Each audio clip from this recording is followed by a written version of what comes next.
Hai guys, apa kabar kalian hari ini? Kami doakan semoga dalam keadaan baik-baik saja ya.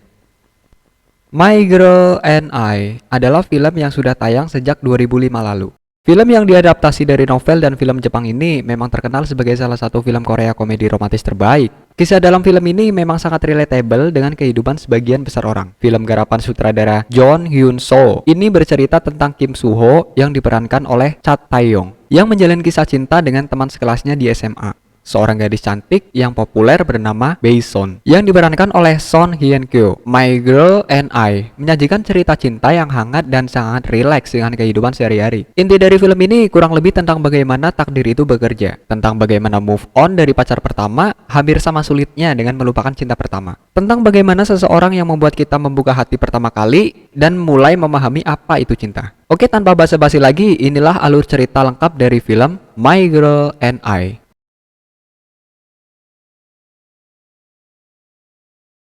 Film ini diawali dengan suguhan pemandangan sebuah pedesaan yang indah. Di pinggir pantai, di tengah hembusan angin, terlihat seorang pria tengah berjalan sendirian.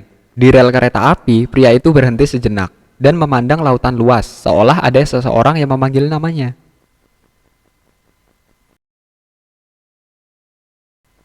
Lalu, scene berganti ke sebuah pesta reuni SMA. Tiga orang pria tengah duduk bersama bergembira menikmati makanannya. Mereka telah bersahabat sejak SMA. Sambil menikmati makanan, mereka membicarakan seseorang yang sedang mereka tunggu kedatangannya, Kim Soo-ho. Salah seorang temannya kaget saat melihat Kim Soo-ho muncul dan tersenyum. Mereka senang bertemu kembali. Mereka berempat lalu pergi ke sebuah mercusuar di dekat desa itu. Salah seorang dari mereka berteriak memanggil nama seseorang dengan histeris. Ia meneriakkan nama So-eun, meminta padanya agar melepaskan temannya Soo-ho. Suho terdiam memandang lautan dan mengingat kejadian saat ia SMA dulu.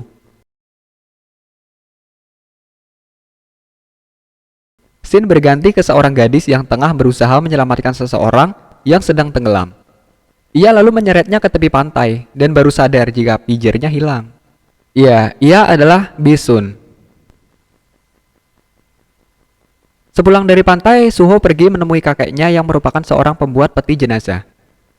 Ia kaget saat melihat kakeknya keluar dari salah satu peti. Ternyata, kakeknya sedang mengukur ukuran peti yang dibuatnya, guys. Di sekolah, kelas Suho sedang menyanyikan sebuah lagu.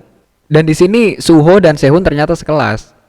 Suho hanya cowok biasa aja, sedangkan Sehun adalah siswi populer di kelasnya. Bahkan, mungkin di sekolah itu. Saat Suho tengah serius menyanyi, Sehun menatapnya, membuatnya jadi tak konsentrasi. Suho agak heran, ia melihat di sekelilingnya tapi tak ada yang menatap Sehun. Teman Suho yang gendut tiba-tiba berbisik kalau ia merasa akhir-akhir ini Sohun diam-diam terus memandangnya. Ia yakin Sohun menyukai dirinya. Di koridor, Sehun dan Suho berpapasan. Sehun berbalik dan memanggil Suho. Ia meminta Suho untuk membelikannya kroket. Suho pun bingung dan berkata, jika ia membelikan Sohun kroket, mungkin akan sulit baginya. Jika ia membelikan Sohun kroket, mungkin akan sulit baginya untuk selanjutnya.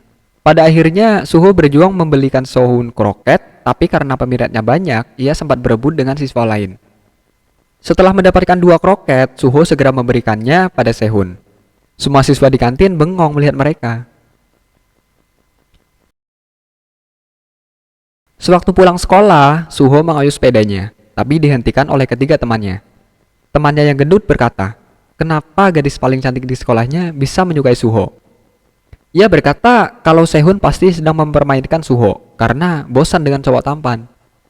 Ia juga memperingatkan Suho agar berhati-hati sebab siswa lain dari klub judo juga menyukai Sehun. Dan tepat saja, esok harinya sepulang sekolah, Yonggu, siswa dari klub judo, memanggil Suho dan menanyakan hubungan Suho dengan Sehun. Suho menyangkal bahwa mereka tidak seperti itu. Yonggu tentu saja tidak percaya. Saat Yonggu akan memukul Suho, Sehun lewat. Suho pun meminta Sehun menjelaskan kalau mereka tidak berkencan. Sehun melihat mereka dan mengatakan kalau mereka benar-benar berkencan. Yonggu yang kesal mendengar itu langsung membanting Suho. Beruntung 2 teman Suho datang dengan sepeda. Sehun pun menarik Suho yang masih terjatuh untuk kabur.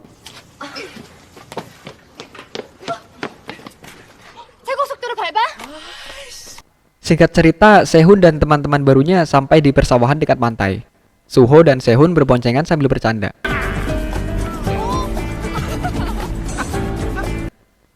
Pagi harinya, di kelas Suho yang sedang belajar puisi, Pak Guru meminta Sehun membacakan puisi dan seluruh murid mengikutinya. Suho memandang Sehun sambil tersenyum. Sepulang sekolah, Suho mengantar Sehun pulang di tengah hujan.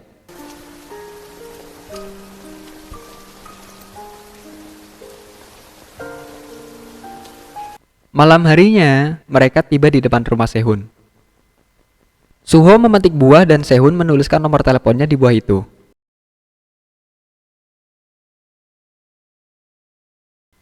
Tiba di rumah, Suho pun segera menelepon Sehun. Setelah sempat rebutan telepon dengan adiknya. Ia tersanjung mendengar pengakuan cinta Sehun di telepon. 너랑 있는 게 너무 좋아. 나도 너랑 있는 게 좋아. Scene berlanjut. Hari itu hujan deras di musim panas. Guru kelas memberitahu Suho bahwa kakeknya pingsan. Di tengah hujan deras, Suho sampai ke rumah kakeknya dengan khawatir. Tapi ternyata kakeknya baik-baik saja. Di dalam rumah, kakeknya bertanya pada Suho, apakah ia sudah punya pacar? Suho heran kenapa kakeknya tiba-tiba bertanya seperti itu. Kakeknya berkata bahwa ia ingin Suho mendengar kisah cinta pertamanya. Tiba-tiba Sehun pun muncul. Ia ternyata menyusul ke sana karena khawatir. Sehun meminta kakek Suho melanjutkan cerita tentang cinta pertamanya. 아까 하시려던 얘기 해주세요. 뭐? 첫사랑 얘기요.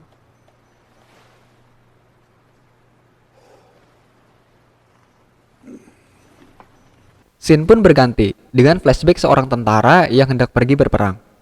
Kakek Suho menjelaskan bahwa ia terpaksa berpisah dengan cinta pertamanya karena tugas. Ia juga mengatakan bahwa ia tak pernah bertemu lagi dengan cinta pertamanya itu setelah perang. Satu-satunya hal terakhir yang dapat diberikannya hanya sebuah kalung.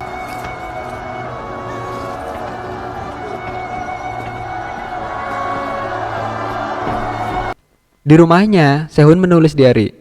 Ia masih kepikiran cerita kakek Suho dan mengerti maksudnya, bahwa takdir mencintai seseorang itu sangatlah menakjubkan. Jika sang kakek menikahi gadis itu, maka Suho tak akan pernah lahir, dan mereka tak akan berjumpa saat jam makan siang. Suho dan ketiga temannya melihat Sehun mengajarkan seorang siswa laki-laki mengenai pelajaran.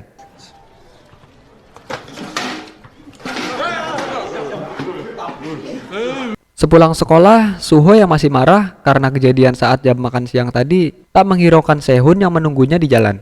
Ia terus saja cuek mengayuh sepedanya melewati Sehun. Padahal Sehun membawa 2 buah kroket yang disembunyikan di balik badannya. Malam harinya, Suho pergi ke rumah Sehun. Ia mengambil batu untuk melempar ke kamar Sehun agar gadis itu keluar.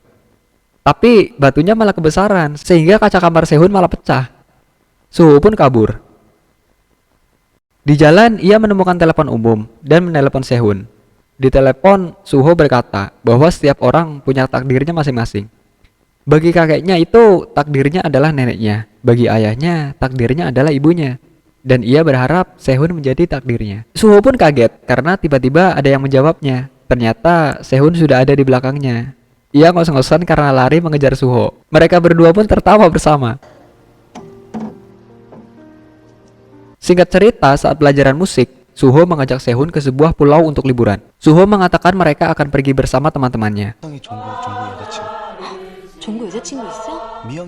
Tibalah di hari mereka liburan. Sehun dan Suho sudah datang, namun mereka hanya berdua saja. Ternyata itu semua adalah rencana teman-temannya, agar Suho dan Sehun liburan berdua. Teman yang baik ya guys. Perjalanan ke pulau terasa sangat menyenangkan bagi Sehun dan Suho. Saat tiba di sana, mereka berenang di pantai menikmati deburan ombak serta pemandangan terumbu karang dan ikan-ikan. Malam harinya di penginapan, Suho menghampiri Sehun yang sedang bernyanyi di jendela dan Suho pun ikut bernyanyi. Di tengah hujan yang lebat, tiba-tiba Sehun mencium Suho dan seolah waktu berhenti. Pagi harinya, lagi-lagi Sehun menghilang. Suho menemukannya di tepi tebing yang sedang menyebar sesuatu di bawah langit yang cerah. Tiba-tiba Sehun pingsan. Suho pun panik dan segera menggendong Sehun untuk pulang. 괜찮아. 집에 가자. 일어나. Di dermaga, ternyata orang tua Sehun datang dengan mobil dan membawa Sehun ke rumah sakit.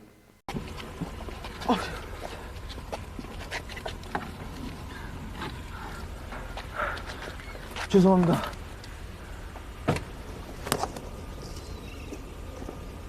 Scene berganti di sekolah. Suho tak bisa konsentrasi dan terus saja melihat kursi Sehun yang kosong. 사람들에게 사랑을 받는 정영시로 시조를 따를 만한 것이 없다. Sepulang sekolah, Suho segera menuju rumah sakit tempat Sehun dirawat. Di kamar tempat Sehun dirawat, Suho langsung masuk begitu saja dan menghibur Sehun dengan tingkah konyolnya. Ia tidak menyadari jika ayah Sehun juga ada di ruangan itu.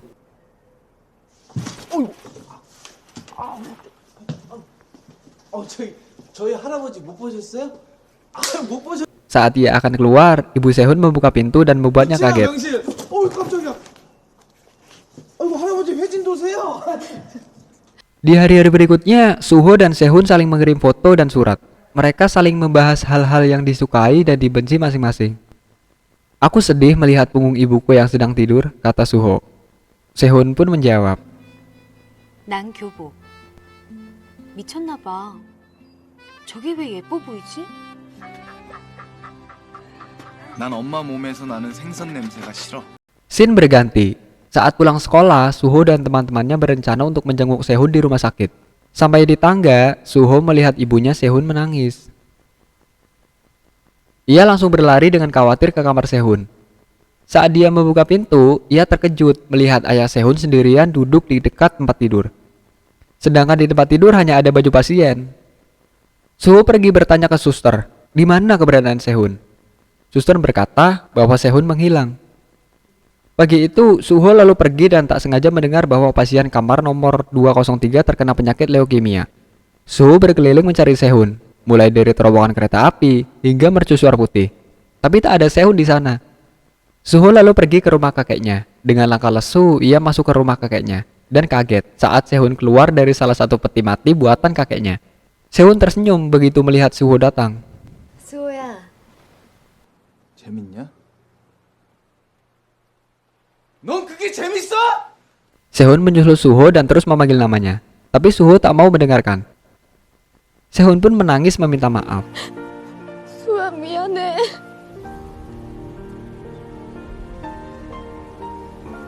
Scene berganti suatu hari seorang wanita mendatangi kakek Suho. Kakek Suho terkejut saat melihat wanita itu. Wanita itu memberikan sebuah kalung kepada kakek Suho dan berkata bahwa ibunya selalu menyimpan kalung itu. Wanita itu berkata bahwa ibunya ingin melihat kakek di saat terakhirnya dan ingin agar kakeklah yang menyiapkan pemakamannya. Dan untuk bagian ini, tonton sendiri aja ya guys.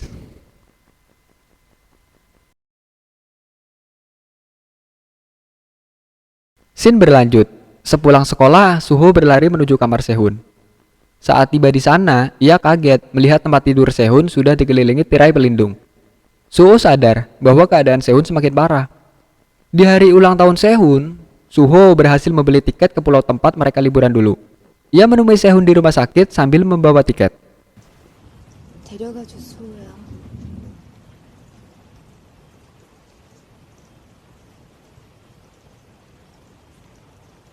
Hari itu sedang hujan badai. Mereka menaiki taksi menuju dermaga. Singkat cerita, mereka tiba di dermaga. Suho menggendong Sehun yang sudah sangat lemah. Ia meminta Sehun menunggunya sebentar dan pergi ke bagian resepsionis. Di bagian resepsionis, Suho bersikeras ingin pergi ke pulau dan berkata ia sudah beli tiket. Tapi petugas bilang bahwa semua jadwal pelajaran ditutup karena badai. Suho ingin pergi keluar mencari kapal, tapi pintu sudah dikunci. Ia kembali ke resepsionis dan bahkan sempat bertengkar dengan petugas. Hujan badai semakin kencang. Suho tak berhasil mendapatkan kapal. Sementara Sehun semakin melemah, pandangannya pun mulai kabur. Suho menemui Sehun yang masih duduk menunggunya. Ia menangis dan minta maaf karena tak bisa mendapatkan kapal untuk berangkat. Aku sangat ingin membawamu ke sana, tapi sepertinya mustahil. Sehun, maaf. Waktu pun berlalu. Suho menangis di dalam peti mati di tempat kakeknya. Kakeknya memandang keluar jendela dengan sedih. Ia mungkin berpikir, kenapa cucunya juga harus mengalami hal yang sama dengannya. Beberapa tahun berlalu, Suho kembali ke desa dan alur film kembali ke awal cerita. Saat reuni sekolah, Suho juga sempat datang ke pulau tempat ia dan Sehun liburan dulu. Ia pun mengunjungi penginapan tempat mereka menginap dulu. Di sebuah kamar penginapan, ia membuka lemari dan mengambil tas milik Sehun yang tertinggal di situ, dan membaca diary yang ditulis Sehun untuknya. Ternyata saat Sehun di bukit dulu, ia menyebar benih-benih bunga. Suho datang ke sana dan film ini pun tamat. Oke, itulah alur cerita dari My Girl and I. Semoga kalian suka. Jangan lupa klik tombol like, subscribe, dan komen di bawah ya guys. Sampai jumpa di video-video berikutnya. Bye-bye.